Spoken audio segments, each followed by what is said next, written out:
So there's this event on Twitch going on right now. It's called Awesome Games Done Quick. Basically just a big charity event where people come around and do a whole bunch of speedruns. It's a lot of fun. But anyways, earlier today they uploaded a video of someone doing a speedrun of 007 Nightfire, and I was like, oh my gosh, I remember that game and how much I loved it. It's basically if you were ever a fan of GoldenEye on the 64, which when that came out, I was a little too young for it. So that is the James Bond first-person shooter game I'm a big fan of. Made by the same developers, though if you're looking for something like that, I highly suggest checking out the Times specifically 2 and 3. Played 1, 2 and 3 better. But yeah, 007 Nightfire, and I was like, oh my gosh, I should totally, do some recordings of this game. And then I remembered, oh yeah, the campaign I kind of dislike.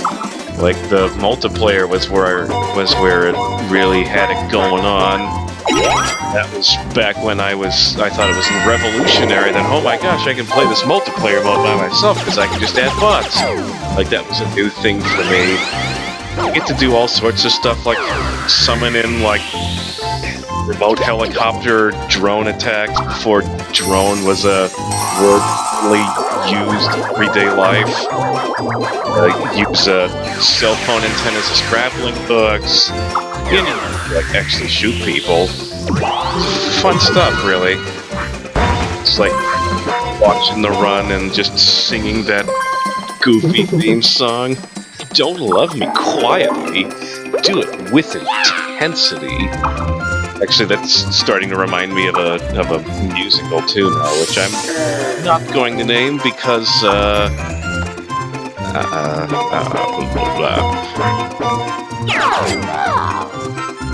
Anywho, it's minigame time again. I'm feeling very laid back today. For whatever reason, I'm just sitting much further away from my computer screen than I normally am. Have I been winning a lot of minigames? I don't think I have. Like, no one's like got a clear lead in terms of coins or game win. So I gotta do something about this. Someone catch that little punk. Oh, thought I had him. Alright, come here, you little... Oh, never mind. We had multiple chances to fence him in, but in the end, it was just him deciding not to move that eventually allowed us to get him. Good stuff.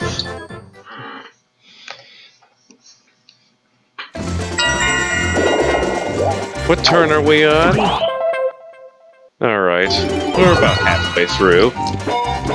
Actually, we're pretty much exactly halfway through, depending on how you think about it. Maybe we're halfway through as soon as I finish my turn, but whatever. Everyone is right behind me, so if I throw that capsule higher than normal probability of someone landing on it, so I'm throwing it right now, because that's a very high impact capsule. If it lands on that, whoever was the one that landed on it will be at a higher advantage than people who did not land on it. It's a very roundabout way of explaining basic game mechanics. It's like, so you see this thing, it does a good thing, and you want the good thing to happen so that the bad thing doesn't happen to you. It's like, okay, I get it.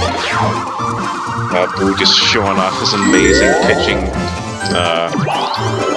arm, but they're more like just little stumps on the side of his body. Doesn't really seem like he would be able to hold much. It's like, they're so short, to be able to reach out and touch something, he kind of has to just like float above it and turn his body sideways. Okay, it's like, there we go. That's probably how Tyrannosaurus Rexes communicated with each other. Is that the plural for Tyrannosaurus Rex? Tyrannosaurus Rexes? Makes the most sense, or maybe it's just a herd of Tyrannosaurus, because And honestly, you don't really need the Rex suffix. There aren't any other dinosaurs called Tyrannosaurus, and I don't really think there are any other dinosaurs that have a suffix like that. It's not Yu-Gi-Oh! Where you got white eyes and blue eyes. So now we do have a white eyes in another card game. The best card game, Hearthstone. I don't know if it's as good as White Eyes Blue. No, wait, it was Blue Eyes White Dragon. Never mind, there was no White Eyes. Crazy. I did watch a couple episodes of that cartoon back in the day, but never really got into the games, although I did, like, make a deck, but never actually played the game. And can I please stop? Heck, why are people coming into my area and away from the actual thing? Alright, this is the part where we get close. Just like, okay, I'm waiting, and then Toad decided not to wait.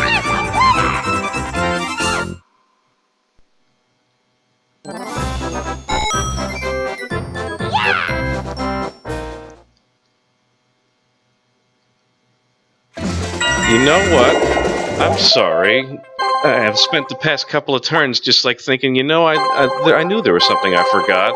I forgot to turn off the game explanation screens, because I know all these mini-games, and if you don't, it's okay, because I can just talk about them later. Ugh, I must have wasted like a solid 30 seconds to a minute from all those loading screens. Oh man, it's gonna make this video so much longer than normal. Why? I know I've talked about lengths of recorded sessions of Mario Party games that I've played on this channel before, but for whatever reason, every single game that I've played has fallen like right around the same length of time, except for Mario Party 7, which took like an extra video's worth of length of time to complete. Probably because there were all those mini-games that you would automatically play as soon as you passed by them.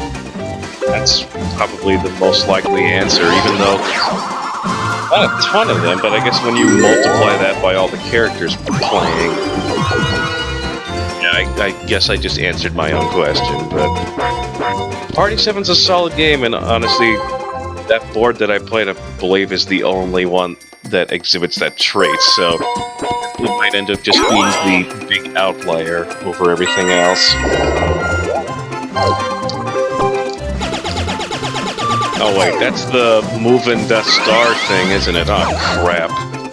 I just positioned myself close to it too. I should have paid attention to who was getting what orbs, capsules. And Toad, congratulations on your... getting a star? Okay, yeah. I was gonna say not getting a star, because I thought he didn't have money. Then I remembered, oh yeah, he's got like, he left that happen in space, which means he gets tons of cash.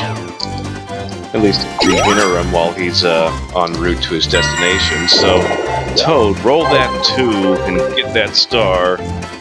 But first, let me smash a capsule.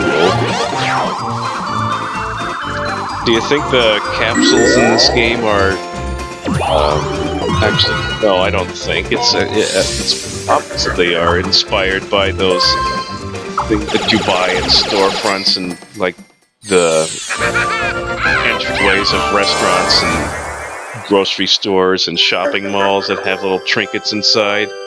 And oh my goodness, 2 straight star locations were really close to where I was. Of course, if I had gotten any further and gotten past the junction, I would not be eligible for that star, but who cares? Man, that star with wings kind of makes me think of like some Mario-based emblem, because the like default racing icon for most things is a wheel with wings on it for some reason. It's just the game where I just tap tons of buttons, and I don't even know what I'm pressing. This computer certainly doesn't. He doesn't even know what he's pressing. And I lost. Good luck, Toad. Survived 3 rounds. Now, this is so much harder than look away, because Luckily, you got 5 options, and here you got 3. Also, the music's not nearly as awesome.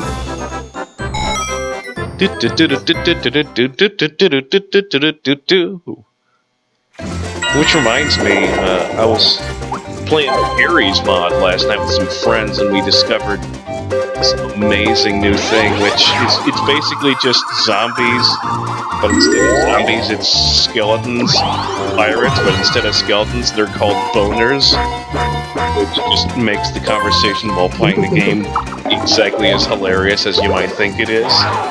And when the boners win a round, which is almost every round, we play this amazing song, which I, for the life of me, cannot identify.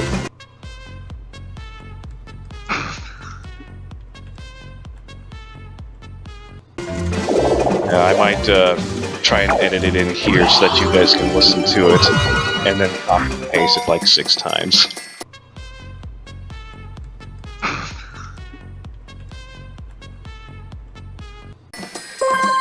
Maybe I won't subject you to that, but I want to find that song, because it ends too short every time.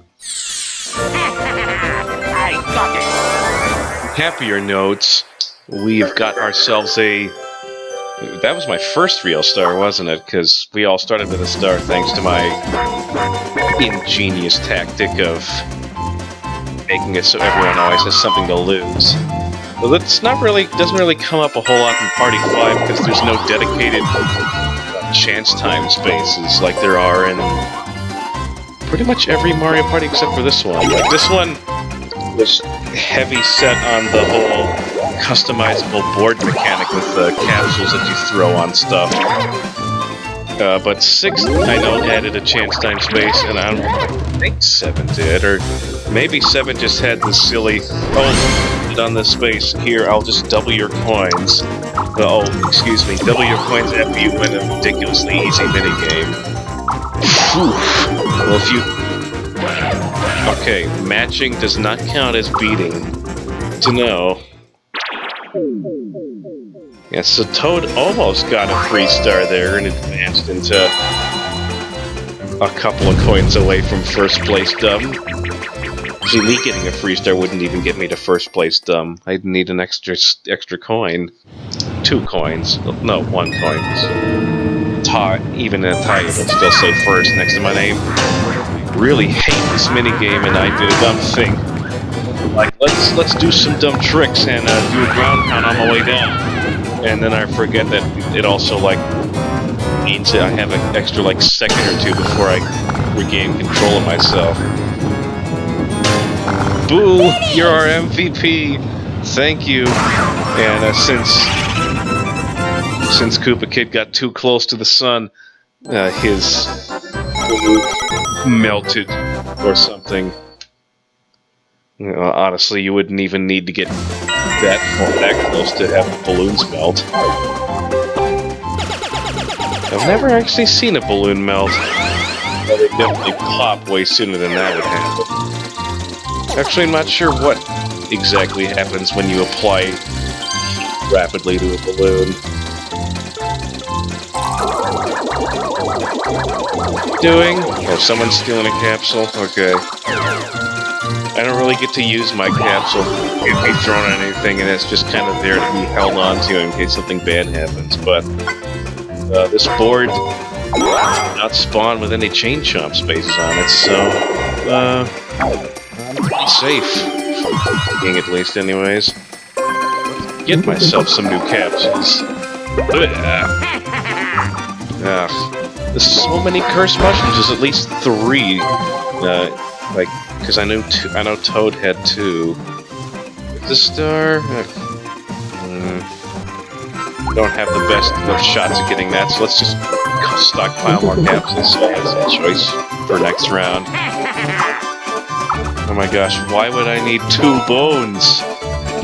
Just getting at me because of that Pirates vs. Boners story from earlier.